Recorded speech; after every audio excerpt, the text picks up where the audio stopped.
একটি কবিতা এনে দিতে পারে মুক্তি, একটি অস্ত্র এনে দিতে পারে মুক্তাঞ্চল, গ্রাম দিয়ে শহর ঘেরাওয়ের লাল স্বপ্ন। কেউ বলে সুখী মানুষের জন্য কবিতা, আর অসুখীর জন্য উপযুক্ত নয় উপন্যাস।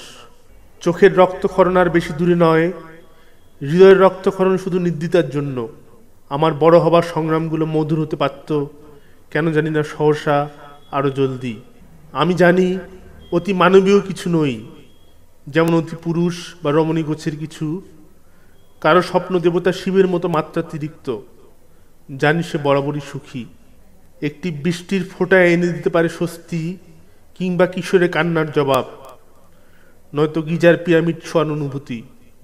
তার জন্য একটি ছোট্ট ঘৃণা নির্ধারণ করবে না কিছুই, চারিদিকে অট্টহাসির রোল ও আরো কিছুটা এগিয়ে যাওয়া।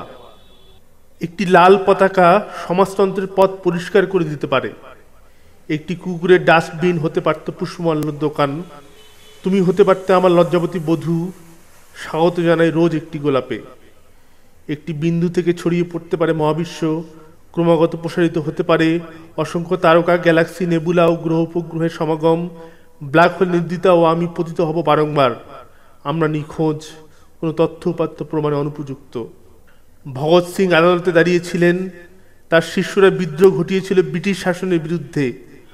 অসংগঠিত ভারতবর্ষ দাঁড়াতে পারেনি, তিনি বোমা ফাটিয়ে প্রমাণ করেন ইনকিলাব জিন্দাবাদ।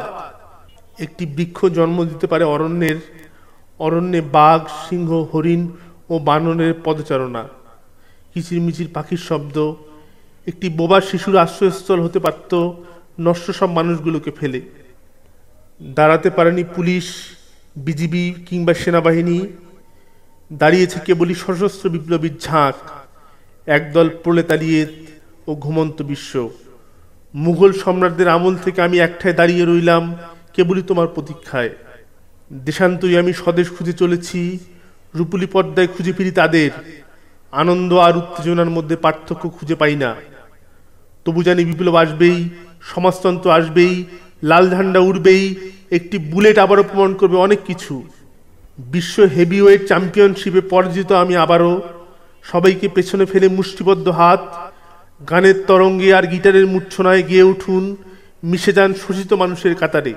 মিছিলে সুপ্তি ছিল, তার ফর্সা বাহুবন্ধন দেখে সচকিত মিছিলে এসে পড়েছি বারংবার পাশাপাশি। আমরা নির্বিকার নই, ঢাকার অলিতে গলিতে আজও তা ভেসে বেড়ায়। অ্যাস্টেরয়েড ও অ্যারোস্পেস আমাকে ভাবায় ইদানিং বেশি বেশি।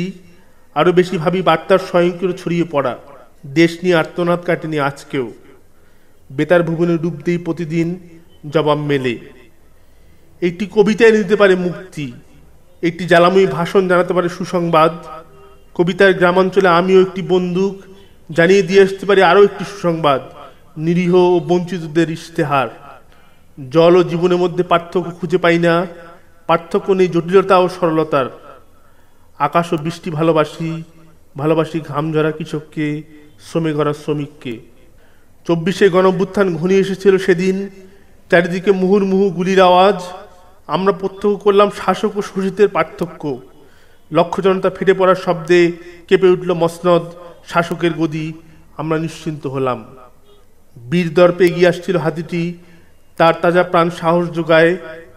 কলা গাছটির সাথে মানিয়ে নিয়েছিল নিজেকে। এত বড় প্রাণীর পিছু পিছু শত শত আবু সাইদ মাথা উঁচু করে। পানের দোকানি হতে পারত মিডিয়া মুঘল, আমি তোমার পেছনে আছি। মিছিলে সামনের কাতারে অবস্থান নিয়েছি, সাথে একটি বিস্কুট হলে কেমন হয়। চায়েরও আবদার রইল। ক্ষুধার্ত মানুষটির সাথে আছি, নাঙ্গা মানুষটির পাশে আছি। দেশটা গোল্লায় গেল দেখে আমিও চিন্তিত ভীষণ। নির্দ্বিধাকে পাশে পাবো কিনা জানি না।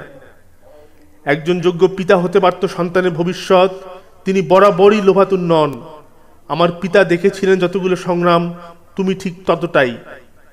একটি কবিতা এনে দিতে পারে মুক্তি, একটি কবিতা এনে দিতে পারে মুক্তি, একটি বস্ত্র এনে দিতে পারে প্রশান্তি।